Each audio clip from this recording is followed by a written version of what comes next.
नमस्कार दोस्तों, स्वागत है आप सबका magic of astrology YouTube channel में। यदि आप अपने जन्म कुंडली का अध्ययन करवाना चाहते हैं, अपनी खराब ग्रह दशाओं के उपाय जानना चाहते हैं, कुंडली मिलान करवाना चाहते हैं, अपनी समस्याओं के समाधान जानना चाहते हैं, अपने फ्यूचर से रिलेटेड प्रश्नों के उत्तर जानना चाहते हैं, तो आप हमसे संपर्क कर सकते हैं हमारे व्हाट्सएप नंबर पर। हमारा व्हाट्सएप नंबर जो आपको स्क्रीन पर दिख रहा है, इस नंबर पर आप हमें मैसेज करके अपॉइंटमेंट और पेमेंट से रिलेटेड सारी जानकारियाँ प्राप्त कर सकते हैं। तो नव वर्ष 2024 कैसा रहेगा वृषभ राशि के लोगों के लिए, आइए जानते हैं इस वीडियो में। जो कुंडली आपको दिख रही है, ये कुंडली 1 जनवरी की कुंडली है। 1 जनवरी के दिन वृषभ राशि के लिए कुछ इस तरह की कुंडली बनेगी। उसमें से एक चीज़ अलग होगी कि 1 जनवरी के समय गुरु आपके राशि में नहीं होगा। ये गुरु आपके राशि से 12th हाउस में रहेगा। इसका बाद में गोचर होगा, बाद में ट्रांजिट होगा आपकी राशि के स्थान पर 1 मई को, 1 जनवरी को नहीं, 1 जनवरी के लिए ये गुरु का ये स्थान फॉलो होगा। तो देखते हैं कि 1 जनवरी से 1 मई तक क्या होने वाला है इन ग्रहों के गोचर से। गुरु आपकी राशि से 12th हाउस में है, तो गुरु का यहाँ 12th हाउस में बैठना बहुत ही अच्छा है। जनवरी से लेकर मई तक आप धार्मिक कार्यों में खर्च करेंगे, आप धर्म के लिए खर्च करेंगे, आप तीर्थ यात्राओं पे खर्च करेंगे। आपकी खुद की तीर्थ यात्रा हो, चाहे आप अपने घर के बुजुर्गों के लिए या फिर आप किसी और को दान पुण्य के तौर पे आप किसी और की तीर्थ यात्रा को फाइनेंस कर रहे हैं, तो इस तरह की चीज़ें आप कर सकते हो और आप ये करेंगे तो ये आपके लिए बहुत ही शुभ रहेगा। आप जब तीर्थ यात्राओं के लिए और धर्म के नाम पे खर्च करेंगे, आप पुण्यों के कार्यों में खर्च करेंगे, धर्म के कार्यों में खर्च करेंगे, तो गुरु भाग्य के कारक होते हैं सभी की कुंडली के लिए, सभी के भाग्य के लिए भाग्य के कारक गुरु होते हैं। यदि आप धन अपना धर्म के कार्य के लिए खर्च करेंगे तो आपका भाग्य आपका बहुत अच्छा साथ देगा, आपको भाग्य का पूरा पूरा साथ मिलेगा। तो आपको धर्म के लिए और पुण्य कार्यों के लिए, मांगलिक कार्यों के लिए आपको खर्च करना भी चाहिए 1 जनवरी से लेकर 1 मई तक। और 1 जनवरी से लेकर 1 मई तक आपको जो अपना पारिवारिक सुख है वो आपको बहुत अच्छा मिलेगा। आपको जो भी लग्जरीज फैसिलिटीज़ हैं, जो भी आपके घर में सुख साधन हैं, उन सभी का आपको भरपूर सुख मिलेगा। आपको पारिवारिक जीवन का अच्छा सुख मिलेगा, क्योंकि गुरु की पंचम दृष्टि आपके 4th हाउस पर रहने वाली है। शनि की दृष्टि भी साल भर 4th हाउस पे आपके रहने वाली है। शनि, राहु और केतु, ये 3 ग्रह इन्हीं 3 स्थानों पर साल भर आपके कुंडली में रहेंगे। मतलब आपके वृषभ राशि के लिए इन्हीं 3 स्थानों पर ये तीनों ग्रह गोचर करते रहेंगे, इन्हीं 3 राशियों में। तो इनका प्रभाव साल भर आपको लगभग एक जैसा ही देखने को मिलेगा। लेकिन 1 जनवरी से 1 मई तक गुरु की जो पंचम दृष्टि आपके 4th हाउस में पड़ेगी, तो आपको पारिवारिक जीवन का पूरा पूरा सुख मिलेगा। और इसी टाइम पीरियड में आपके लिए नया ज़मीन खरीदना, नए ज़मीन का सौदा करना, नया बंगला गाड़ी खरीदना, इन सब के लिए भी शुभ समय है। आप इस बारे में सोच सकते हैं। साथ ही गुरु की दृष्टि आपके 6th हाउस पर पड़ेगी 1 जनवरी से 1 मई तक। 6th हाउस पे जो ये गुरु की दृष्टि है, वैसे तो स्वास्थ्य के लिए ठीक है, अच्छी है, आपको और कोई बहुत ज़्यादा बड़ी बीमारियां नहीं होंगी, लेकिन ये आपको पेट से संबंधित रोग दे सकती है। आपको कॉन्स्टिपेशन, गैस, बदहजमी, पेट से संबंधित जो भी छोटी मोटी बीमारियां होती हैं वो आपको दे सकती हैं। उसके लिए आप सावधान रहें। बाकी ऋण के लिए भी इनकी दृष्टि अच्छी है। यदि आपको ऋण लेना भी पड़ जाता है तो ऋण लेकर आप फायदे का ही काम करेंगे, उसमें कुछ बुरा नहीं होगा और आपके शत्रु भी आपके लिए ज़्यादा बुरा नहीं कर पाएंगे। आप धर्म के कार्यों के लिए खर्च करते रहिए, आपके शत्रुओं से भी आपका बचाव होता रहेगा, कोर्ट कचहरी के मामलों से भी आपका बचाव हो जाएगा। गुरु की दृष्टि आपके लिए शुभ है। यहाँ पे गुरु की दृष्टि उसके बाद आपके 8th हाउस पर पड़ेगी। 8th हाउस पर जनवरी के महीने में तो सूर्य और मंगल महाराज पहले से यहाँ पे बैठे हुए हैं। सूर्य और मंगल जो जनवरी के महीने में आपके 8th हाउस में बैठेंगे, उस वजह से आपको घटना दुर्घटनाओं का और चोट चपेट का सामना भी करना पड़ सकता है। उसके अलावा हार्ट प्रॉब्लम से रिलेटेड कुछ बीमारियों का सामना भी करना पड़ सकता है। इन चीज़ों से आपका बचाव हो जाएगा गुरु की दृष्टि की वजह से। ठीक है, तो ये चीज़ें जनवरी में आपको परेशान कर सकती हैं, लेकिन गुरु की दृष्टि से उससे काफ़ी हद तक बचाव हो जाएगा। फिर भी आप इन मामलों में सावधान रहें, वाहन चलाते वक्त सावधान रहें, चोट चपेट और घटना दुर्घटना से अपने आप को बचाएं, तो आपके लिए ज़्यादा अच्छा होगा।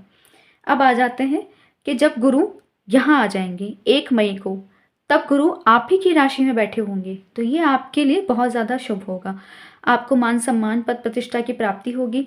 आपके लिए समय 1 मई के बाद से आपके लिए गुरु का ये जो ट्रांजिट आपकी राशि पे हो रहा है और गुरु की जो सीधी दृष्टि आपके 7th हाउस पे पड़ रही है, तो आपके विवाह के अवसर बनाएगी। आपके लिए गुरु की ट्रांजिट और गुरु की दृष्टि बहुत ज़्यादा शुभ रहेगी। और आप पहले से शादीशुदा हैं आपके, तो आपके दाम्पत्य सुख को भी बढ़ाएगी, आपके वैवाहिक जीवन को अच्छा बनाएगी। और आपके व्यापार के लिए भी ये दृष्टि गुरु की बहुत ज़्यादा अच्छी होगी। आपको व्यापार के सारे अच्छे सौदे और व्यापार के बहुत सारे अच्छे अच्छे अवसर आपको मिलते रहेंगे। तो आपके व्यापार की दृष्टि से तो ये जो गुरु का ट्रांजिट और गुरु की दृष्टि है ये बहुत अच्छी है। उसके बाद गुरु की पंचम दृष्टि पड़ेगी आपके 5th हाउस पे। तो आपके 5th हाउस के लिए गुरु की दृष्टि तो वैसे ही बहुत अच्छी है। वहाँ पहले से केतु महाराज बैठे हैं और राहु की दृष्टि भी साल भर पंचम पे रहेगी। तो जब तक राहु यहाँ रहेंगे 12th हाउस में, तब तो आपके लिए थोड़ा समस्या का विषय रहेगा कि राहु की दृष्टि और केतु के यहाँ बैठे होने की वजह से आप अपनी संतान को लेकर चिंता में रहेंगे। आपको संतान से परेशानियां होती रहेंगी और आपको संतान का सुख भी प्राप्त नहीं होगा। संतान को लेकर चिंता रहना, परेशानी रहना, ये सारी चीज़ें आपको बनी रह सकती हैं। इस वजह से आपको संतान सुख मिलने में तब कमी आएगी। और यदि आप गर्भ धारण करने के बारे में सोच रहे हैं, प्रेगनेंसी के बारे में सोच रहे हैं और कोशिश कर रहे हैं, तो आप प्रेग्नेंट भी नहीं हो पाएंगे 1 जनवरी से 1 मई तक, क्योंकि तब तक गुरु की यह शुभ दृष्टि आपको नहीं मिलेगी। आपके पंचम स्थान पर केतु का प्रभाव रहेगा और राहु की दृष्टि का प्रभाव रहेगा, जो आपके गर्भ धारण के लिए बिल्कुल भी अच्छा नहीं है। गर्भपात होने की समस्या है, गर्भ धारण करने में समस्या आ सकती है, लेकिन 1 मई के बाद से इस चीज़ में काफ़ी हद तक बचाव हो जाएगा, क्योंकि तब गुरु आप ही की राशि में बैठे होंगे और पंचम दृष्टि से इन राहु और केतु के बुरे प्रभावों से आपको काफ़ी हद तक बचाएंगे। और शिक्षा के क्षेत्र में भी आप अच्छा करेंगे। शिक्षा के लिए भी ये स्थान अच्छा है, कंपटीशन के लिए भी अच्छा है। गुरु की ये जो दृष्टि है आपको इन चीज़ों में भी सफलता दिलाएगी, अच्छा है आपके लिए।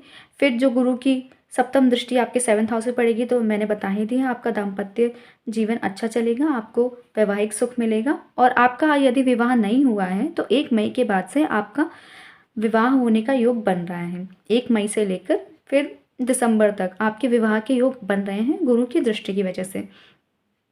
तो ये भी आपके लिए अच्छा होगा और व्यापार के लिए भी ये लाभ के सौदे होंगे, अच्छा ही होगा। और फिर गुरु की दृष्टि भाग्य स्थान पर पड़ेगी 1 मई के बाद से। भाग्य के तो ये कारक ही होते हैं और भाग्य स्थान पे इनकी दृष्टि, अमृत दृष्टि, आपके भाग्य को 4 चांद लगा देगी। आपके भाग्य के लिए इनकी दृष्टि बहुत ही ज़्यादा अच्छी होगी। आप जिस किसी भी क्षेत्र से जुड़े हुए हैं और आपके जो पिता का स्वास्थ्य है वो भी बहुत अच्छा रहेगा, आपको पिता का सुख भी बहुत अच्छा प्राप्त होगा गुरु की दृष्टि की वजह से। और आप जिस किसी भी क्षेत्र से जुड़े हुए उस क्षेत्र में आपको सफलताएं मिलेंगी, आपका भाग्य आपका पूरा पूरा साथ देगा। गुरु के ट्रांजिट की वजह से आपके साथ क्या होने वाला है इस नववर्ष में, वो मैंने आपको बता दिया। अब बात करते हैं केतु और राहु की। केतु आपके पंचम में बैठे रहेंगे पूरे टाइम, पूरे साल के लिए। तो ये आपको पढ़ाई के प्रति उदासीन करेंगे। कभी आप पढ़ेंगे और कभी आपका पढ़ने का मन नहीं करेगा। आप पढ़ाई में आपके उतार चढ़ाव आते रहेंगे। और राहु की जो दृष्टि पड़ेगी पंचम पे, वो भी आपको पढ़ाई से डिस्ट्रैक्ट करेगी। आप बहुत ज़्यादा डिस्टर्ब हो जाएंगे। जो भी स्टूडेंट्स हैं उनकी पढ़ाई सुचारू रूप से नहीं चलेगी, या हो सकता है कि उनकी पढ़ाई बीच में रुक भी जाए, पढ़ाई में कोई गैप आ जाए, कोई प्रॉब्लम आ जाए। इस तरह की समस्या भी हो सकती है कि एडमिशन्स ही ना हो पाएँ, या फिर एडमिशन हो भी रहा है तो वो फिर भी अपने कोर्स पर ध्यान नहीं दे पा रहे हैं। इस तरह की कुछ समस्याएं हो सकती हैं। आप कंपटीशन की तैयारी कर रहे हैं, तब भी आपके लिए राहु की दृष्टि और केतु का यहाँ बैठा होना अच्छा नहीं है, क्योंकि ये आपको कंपटीशन से भी भटकाएंगे, आपको डिस्ट्रैक्शंस देंगे, जिस वजह से आप बिल्कुल फोकस नहीं कर पाएंगे। उसके अलावा संतान प्राप्ति के लिए भी ये अच्छा नहीं है। यदि आप संतान प्राप्त करना चाहते हैं, कोशिश कर रहे हैं, तो उसमें भी आपको बहुत समस्याएं आएंगी। खासकर गर्भपात की समस्याएं आएंगी और बिना वजह ऑपरेशन होने की समस्याएं भी आएंगी, कि ऑपरेशन के थ्रू आपकी जो संतान आपको प्राप्त हो रही है, ऑपरेशन के थ्रू आपको डिलीवरी करनी पड़ रही है, इस तरह की समस्याएं भी आ सकती हैं। आपका जो शल्य क्रिया भी आपके साथ हो सकती है। इन सब से बचाव हो पाएगा बाद में गुरु की दृष्टि से, लेकिन उससे पहले तक आपको सावधान रहने की ज़रूरत है। और यहाँ से हम प्रेम संबंधों को भी देखते हैं, तो राहु की दृष्टि की वजह से आपके प्रेम संबंधों में भी गड़बड़ होगी, समस्याएं आएंगी। आपका आपके प्रेमी से या प्रेमिका जो भी हैं, आपके जो लव पार्टनर है, उनसे आपका वाद विवाद हो सकता है, अनबन हो सकती है। और यदि आप लॉयल ना रहें, क्योंकि राहु की दृष्टि से आपके चरित्र का पता चलता है कि आप अपने लव रिलेशनशिप में कैसे रहते हैं। यदि आप लॉयल ना रहे तो आपके लव रिलेशनशिप में ज़रूर प्रॉब्लम आने की समस्याएं हैं। तो आपको अपने चरित्र का भी ध्यान रखना है, आपको लॉयल रहना है, आपको अच्छी तरह से पेश आना है और अपने लव रिलेशनशिप में जो भी जिस किसी भी तरह के वाद विवाद हो रहे हैं उनसे बचने की कोशिश करनी है। ठीक है। बाकी राहु यहाँ बैठे हैं तो राहु आपको साल भर लाभ के सौदे देते रहेंगे, आपको आपके व्यापार में लाभ मिलता रहेगा। यदि आप खासकर विदेशों से व्यापार करते हैं, एक्सपोर्ट इंपोर्ट का कोई बिजनेस करते हैं, आप लोहे मशीनरी आदि की इंडस्ट्री से जुड़े हुए इलेक्ट्रिक्स और इलेक्ट्रॉनिक्स का कोई काम करते हैं, तो आपके लिए ये और भी ज़्यादा अच्छा है। साल भर आपको लाभ के सौदे मिलते रहेंगे, आपको लाभ में कोई कमी नहीं आएगी, व्यापार में कोई कमी नहीं आएगी। राहु की दृष्टि व्यापार के स्थान पर भी होगी तो आपको दाम्पत्य सुख में ये कमी भी देगी राहु की दृष्टि। और साथ में आपके अगर पार्टनरशिप में व्यापार हैं तो आपके पार्टनर से भी आपका ये मतभेद करवाएगी। तो आपको खाली पार्टनर से मतभेद नहीं करना है, इस बात का ध्यान रखना है और आपको सिर्फ ज़्यादा से ज़्यादा लाभ कमाने पर ध्यान देना है। तो ये राहु की दृष्टि आपके व्यापार के लिए भी अच्छा ही करेगी, इसमें कुछ बुरा नहीं होगा।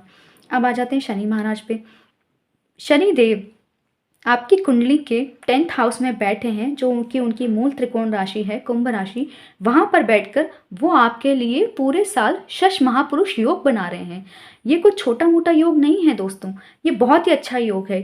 करियर में एक्सेल करने के लिए ये साल 2024 आपके लिए सच में बहुत ही अच्छा रहने वाला है। महापुरुष का मतलब ही ये होता है कि वो इतने महान होते हैं कि उनको सब जानते हैं, उनकी सभी तारीफ करते हैं, सभी उनकी इज्जत करते हैं, उन्हें पद प्रतिष्ठा मान सम्मान ज़रूर प्राप्त होता है।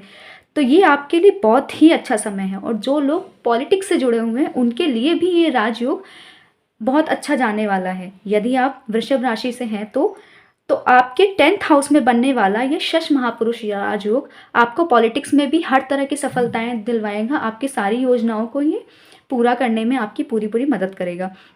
आपके करियर के लिए ये बहुत अच्छा होने वाला है और इसकी दृष्टि पड़ेगी आपके 12th हाउस पे, शनि की दृष्टि। शनि की 12th हाउस पे दृष्टि अच्छी नहीं है, ये आपको अनावश्यक खर्चे करवाएगी और आपको अनावश्यक कोर्ट कचहरी वाद विवाद के मुद्दों में भी घसीटेगी। लेकिन यदि आप सही हैं, यदि शनि क्या है, न्याय के देवता हैं, वो सिर्फ न्याय ही करते हैं। यदि आप सही हैं, आपका पक्ष मजबूत है, आपने कोई गलती की ही नहीं है, तो कोर्ट कचहरी के मामलों में आपको नुकसान नहीं होगा और आपके बहुत ज़्यादा अनावश्यक खर्च भी नहीं होंगे। यदि आप अपने सही मार्ग पर चलते हैं, सही कर्म करते हैं, आप पूरे धार्मिक रहते हैं, धार्मिक प्रवृत्ति के रहते हैं, तो शनि की दृष्टि आपको बहुत ज़्यादा नुकसान हानि या बहुत ज़्यादा अनावश्यक खर्च भी नहीं देगी। आपको फिर भी इसमें कोई बहुत बुरी रिजल्ट देखने को नहीं मिलने वाले हैं। फिर शनि की दृष्टि साल भर आपके 4th हाउस पे रहेगी। 4th हाउस पे जो अलग अलग ग्रहों का ट्रांजिट होगा उसकी वजह से आपको काफ़ी हद तक सुकून मिलेगा। शनि की दृष्टि हमेशा विच्छेदात्मक होती है कि उसमें जो चीज़ें होती हैं वो भौतिक चीज़ें आपको दिलवा देती हैं, लेकिन उन चीज़ों का सुख, उन चीज़ों का रस आपको नहीं दिलवाती। शनि वैराग्य का कारक भी है, शनि नीरसता लाते हैं जीवन में। तो शनि की दृष्टि आपको ठीक है ज़मीन दिलवा सकती है, वाहन भी दिलवा सकती है, चीज़ें तो दिलवा सकती हैं, लेकिन उन चीज़ों का सुख नहीं दिलवा सकती।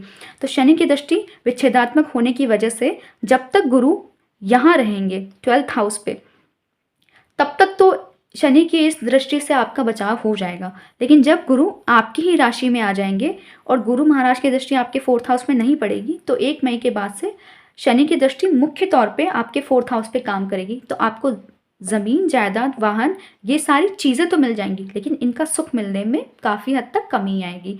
तो इसके लिए भी आपको ध्यान रखना है। और आपका परिवार में कोई वाद विवाद या गृह क्लेश भी हो सकता है, उसके लिए भी आपको सावधान रहना है। शनि और राहु इन दोनों की दृष्टि आपके 7th हाउस पे रहेगी पूरे साल।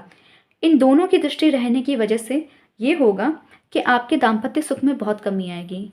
आपका आपके स्पाउस के साथ वाद विवाद होगा, झगड़ा होगा, आपको उन सारी चीज़ों से बच के रहना है।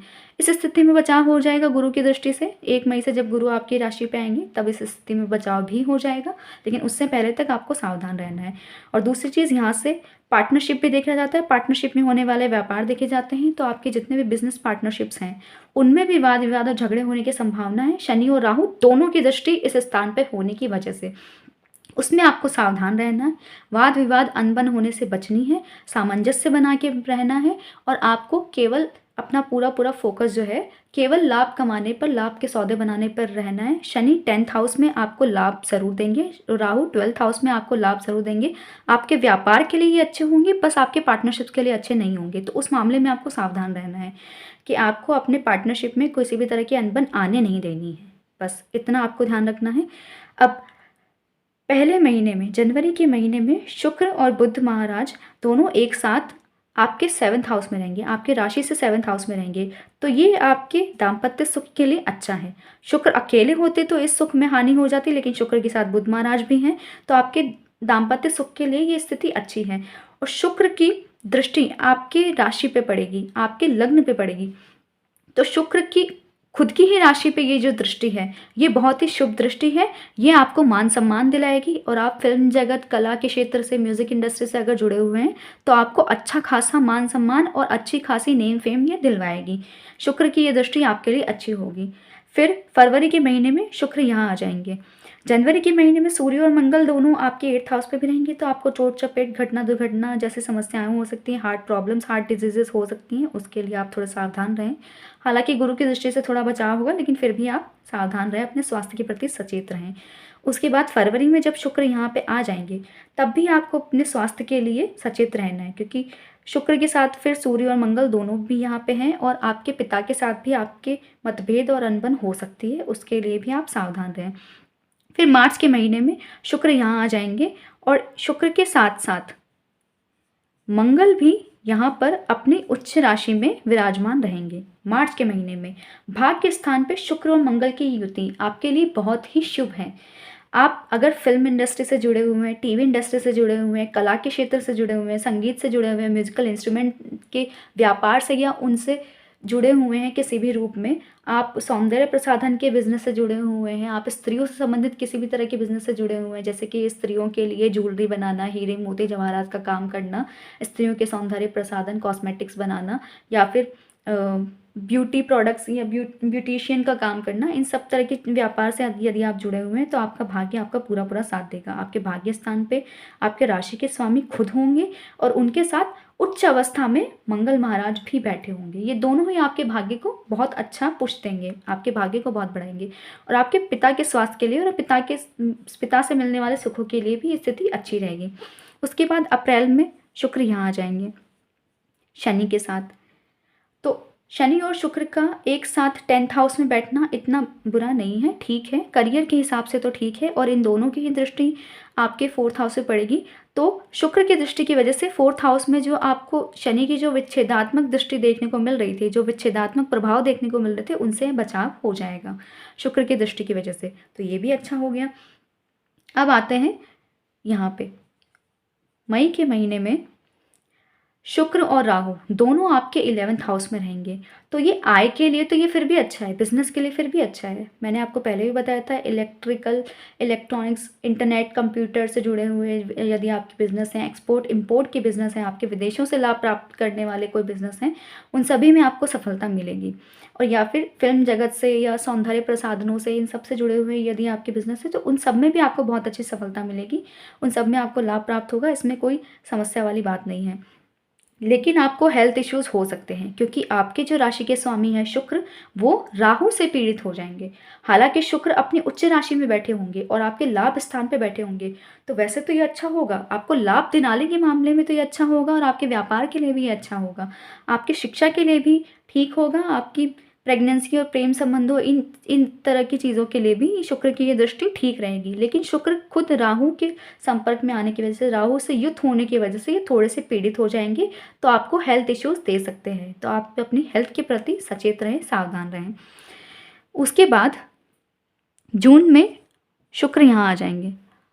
शुक्र का अपनी ही राशि से 12वां होना बुरा नहीं है, आपके लिए बचाव ही करेंगे, और शुक्र की दृष्टि आपके रोग के स्थान पर पड़ेगी। तो आपको खाली जो है डायबिटीज़ या इस तरह के अगर आप मरीज हैं तो उसके लिए आपको थोड़ी समस्या आ सकती है, बाकी आपको भोग विलास के सारे साधन ये शुक्र उपलब्ध करवाएंगे।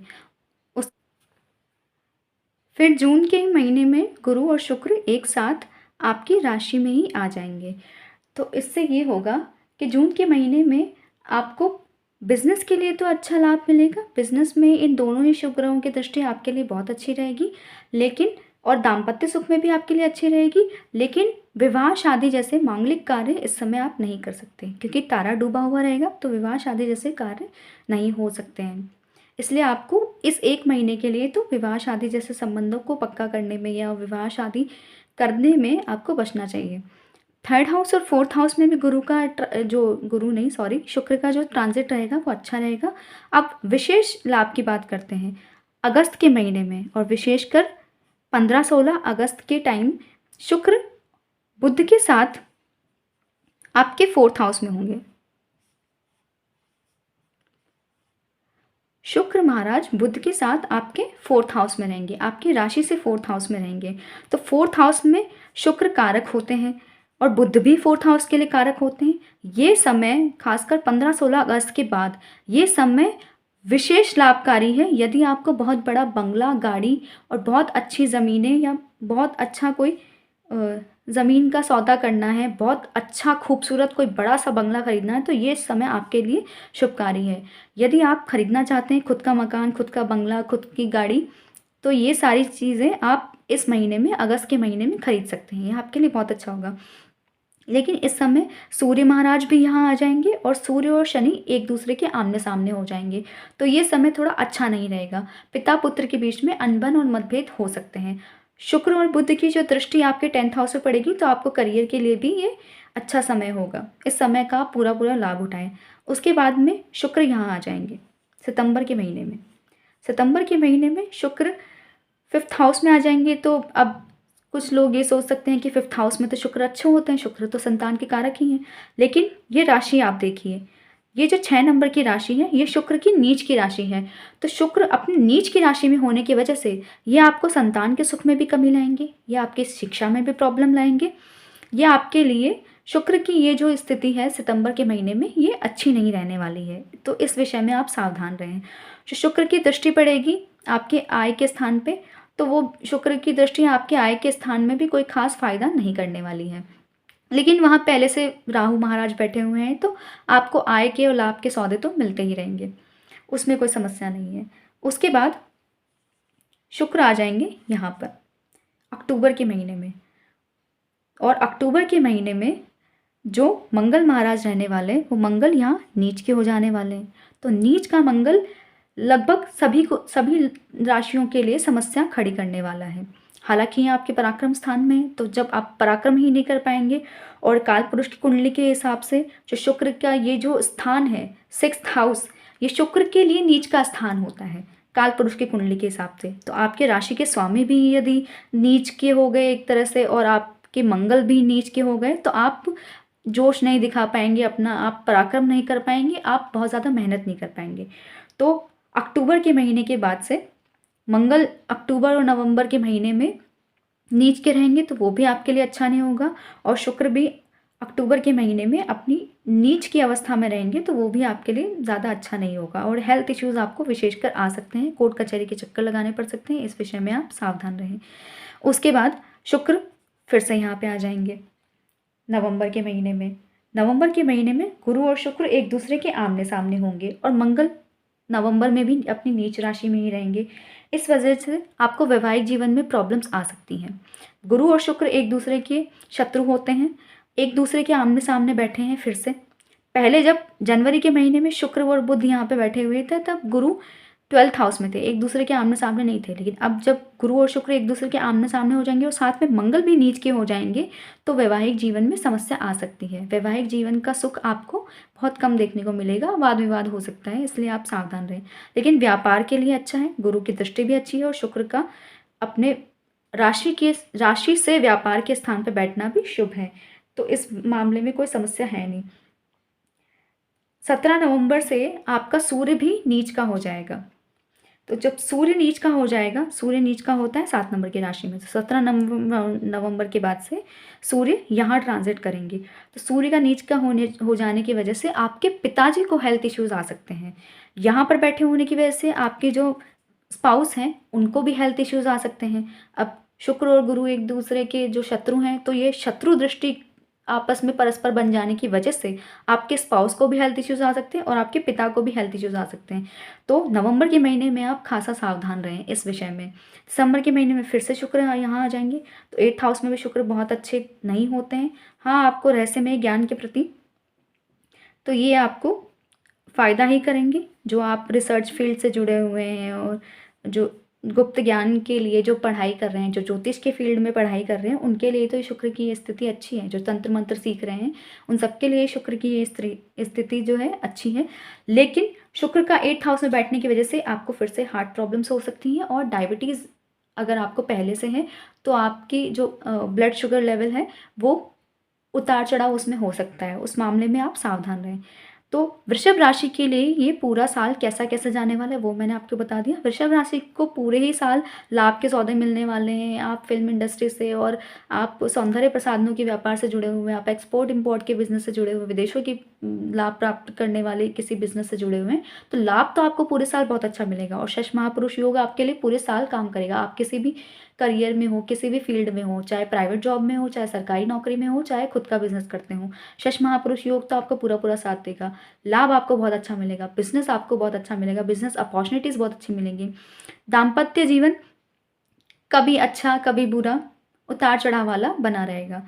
प्रेम संबंधों में भी थोड़ी अच्छी चीज़ें होंगी, थोड़ी बुरी चीज़ें भी होंगी, सब बनी रहेंगी। आपको अलग अलग टाइम पे अलग अलग तरह के हेल्थ इश्यूज़ बने रह सकते हैं। आपके पिताजी को भी, आपके स्पाउस को भी, उन चीज़ों के बारे में भी आप सावधान रहें। और अक्टूबर के महीने से आप विशेषकर सावधान रहें। अक्टूबर, नवंबर, दिसंबर, ये 3 महीने थोड़े से मुश्किल जाने वाले हैं, तो इन चीज़ों के लिए आप सावधान रहें। बाकी आपका पूरा साल बहुत अच्छा जाएगा, बहुत अच्छा बीतेगा।